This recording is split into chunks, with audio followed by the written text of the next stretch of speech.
La troisième convention du MRC est en marche et nous sommes ici au Palais des Congrès. Comme vous pouvez le constater autour de moi, les militants de ce parti sont déjà bien présents ici au Palais des Congrès en nombre pour assister à cet événement qu'on annonce grandiose. Effectivement, ce sont des milliers de militants du mouvement pour la renaissance du Cameroun qui devraient prendre part à ce congrès sur les 2 jours, c'est-à-dire ce samedi et dimanche. À l'ordre du jour, les enjeux de cet événement. Il s'agit de renouveler le bureau politique de cette formation du MRC, également encore d'élire la présidente des femmes de ce parti politique ainsi que le président des jeunes.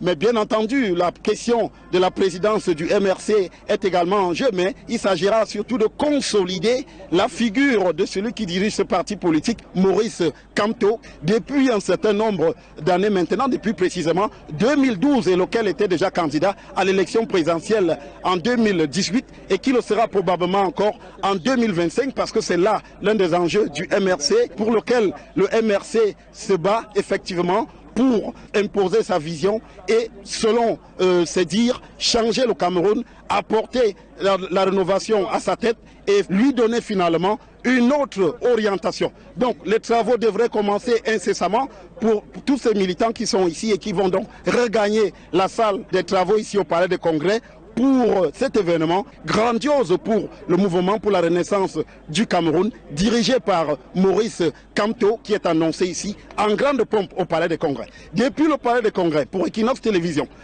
Rodrigue Ngassi, Guizogo.